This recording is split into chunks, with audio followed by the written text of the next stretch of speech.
you hear it? Yes, I hear it. It sounds like something brand new. It sounds like something I've never heard before.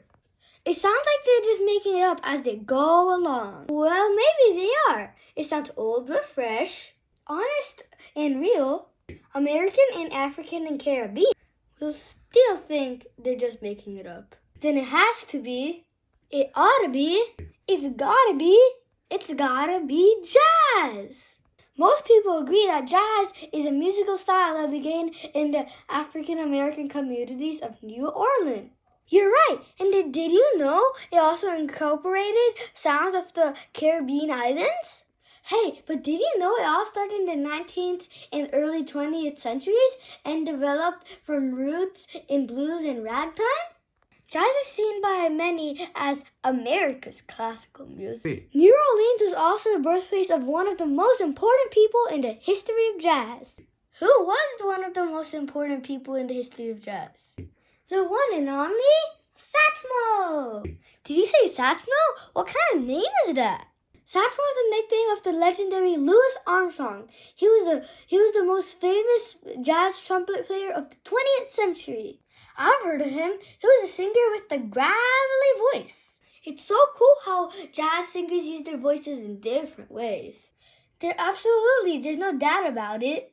Jazz was born in America. From New Orleans, jazz quickly spread up from the Mississippi River to St. Louis and even Chicago.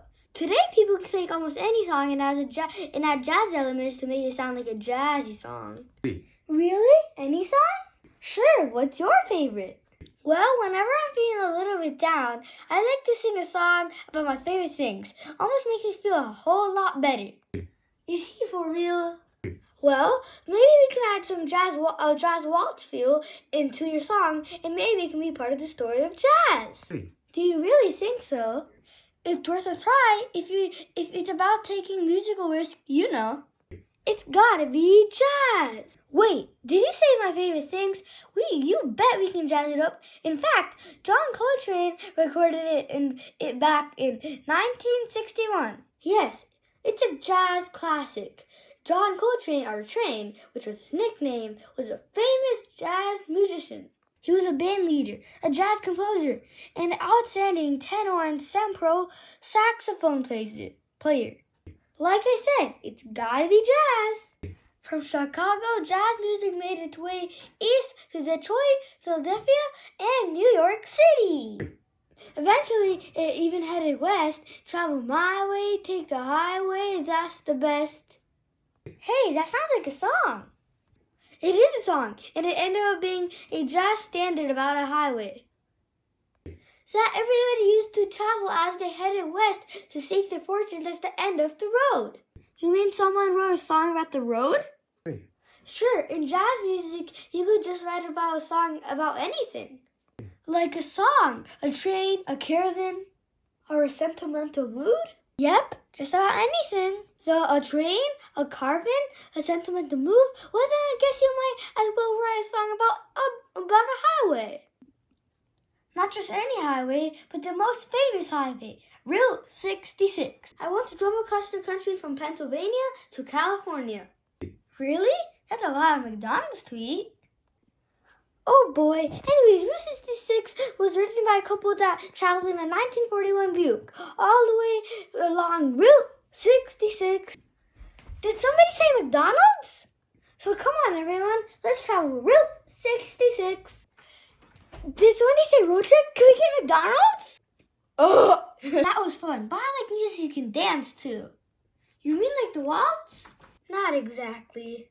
How about foxtrot? Not quite what I had in mind. The Roomba? No thanks. The cha-cha? I don't think so. The floss? The what? I don't think so. Wait, hold on everybody.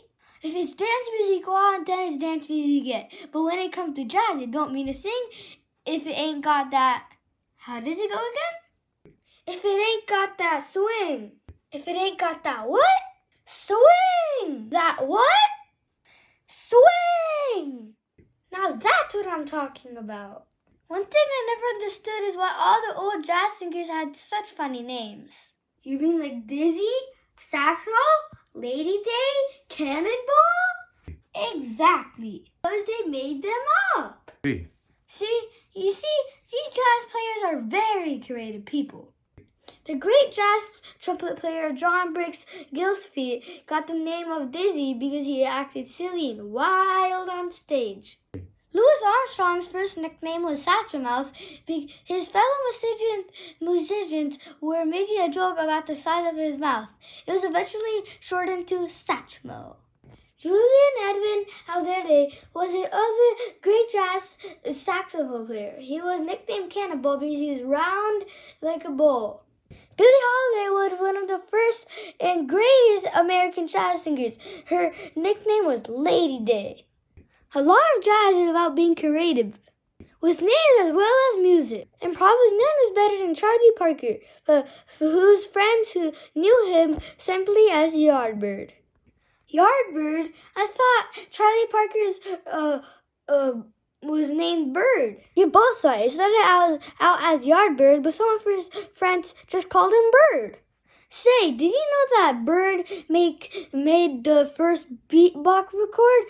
Beatbox is a type of jazz that uses fast. Speaking of fast music, let's pick up the pace. I feel a winter chill in the air and would love to get warmed up somewhere warm. We've got just a jazz song to warm us up. So that's jazz. Well, that was jazz. What do you mean that was jazz? What I mean is that jazz isn't finished yet and never will be. That's right. Jazz music is only a little over 100 years old, and it's always changing. You're right. First there was Scott Joplin composing ragtime music. Then came the Dixieland style jazz. Next came the swing era, followed by the big band music. Duke Ellington toured all over the world with his orchestra. Oh yeah, and Count Basie and his orchestras were one of the most popular big band in the United States. And then we had the modern jazz era with musicians like Charlie Parker, and cool jazz with composers and musicians like Miles Davis. Don't forget the great lady of jazz, Lady Ella Fitzgerald. She's famous for her improvised scat singing. Which brings us up to with musicians like Dave Brubeck, who's still making music today. You mean they're still making it up?